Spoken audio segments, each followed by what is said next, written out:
আসসালামু আলাইকুম friends. Last week আমাদের ফুকুওকা সিটির ইতোশিমা মসজিদে বাঙালি কমিটির থেকে একটি ইফতার পার্টির আয়োজন করা হয়েছিল। আমরা সেখানে ট্রাই করেছি আমাদের বাঙালিদের মতো খাবার দাবার সার্ভ করতে, যেমন ইফতারে ছোলা, পেঁয়াজু, বেগুনি, ফ্রুটস, খেজুর, অনেক কিছু ছিল। আর হচ্ছে আমরা ডিনারে তিহারি, একটু ভারী খাবারের ব্যবস্থা করেছিলাম। এখানে হচ্ছে তিহারির চালটা ধুয়ে রাখা হচ্ছে। এখানে হচ্ছে সবাই মিলেমিশে কাজ করেছিলাম। সো দিনটা ভালো ছিল। এই পাশে পেঁয়াজও ভাজা হচ্ছে।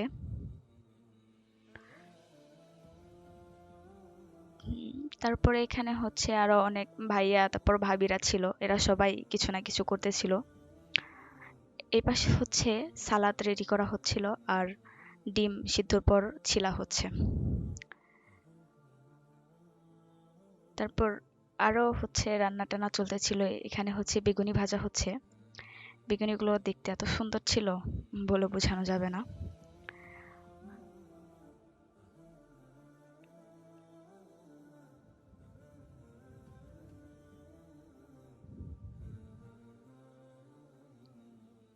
বেগুনি তেলের মধ্যে দেওয়ার সাথে সাথে ফুল একদম উপরে চলে আসতেছিল।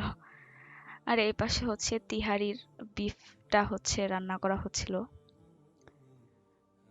মাঝখানে এত সুন্দর একটা স্মেল আসতেছিল, আপনারা থাকলে বুঝতে পারতেন কত সুন্দর লাগতেছিল স্মেলটা। এখানে আমাদের শ্যামা প্যাকেজিং হচ্ছে, যা তিহারির সাথে ডেজার্ট হিসাবে আমরা সার্ভ করব।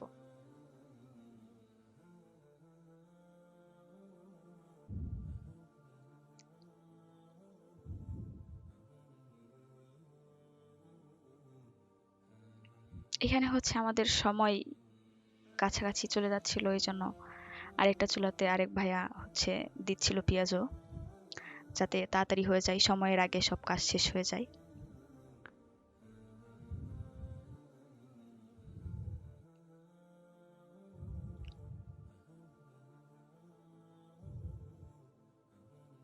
এখানে সব ফ্রুটস কাটা হচ্ছিল, যেমন কলা, আপেল, স্ট্রবেরি, তারপর আঙ্গুর আর খেজুর। এগুলো হচ্ছে আগেই ধুয়ে রাখা হয়েছিল।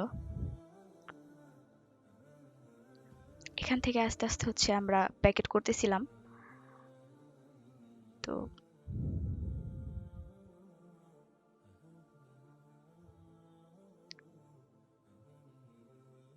জাপানে বেশিরভাগ হচ্ছে এরকম প্যাকেট সিস্টেমে খাবার দাবার দেওয়া হয়, যাতে সুবিধা হয়।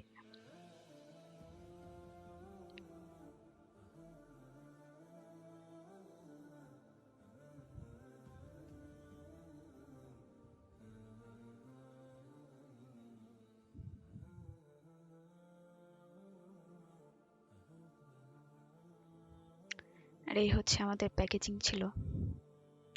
এখানে সবাই একটু একটু করে করছিল, এক একটা এক একজনে দিচ্ছিল। সো এই ভাইয়াটা হচ্ছে পোস্ট নিচ্ছিল মাঝখানে, সে দেখতেছিল যে ভিডিও হচ্ছে তাই।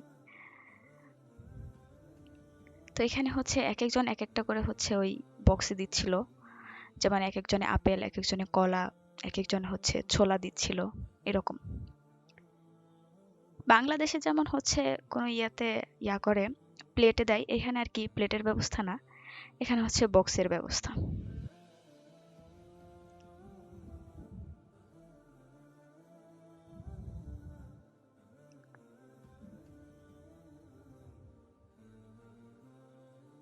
এই যে আমাদের বিফটা হচ্ছে কষানো শেষ তিহারির জন্য।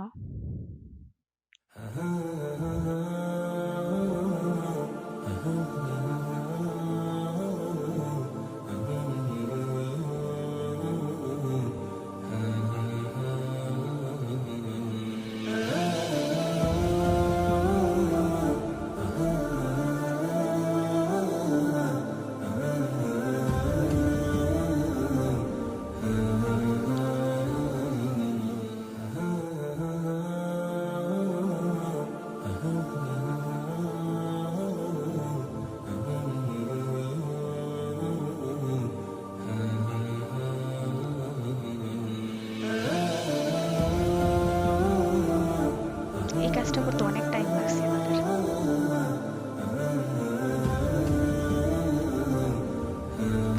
দেখে মনে হচ্ছে কত তাড়াতাড়ি হয়ে গেছে। অনেক টাইম লাগছে।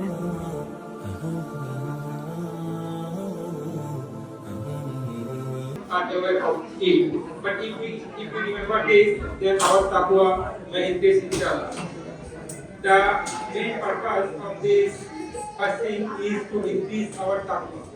So if we can remember some blessings of Almighty Allah, then it may help us to increase our taqwa inshallah.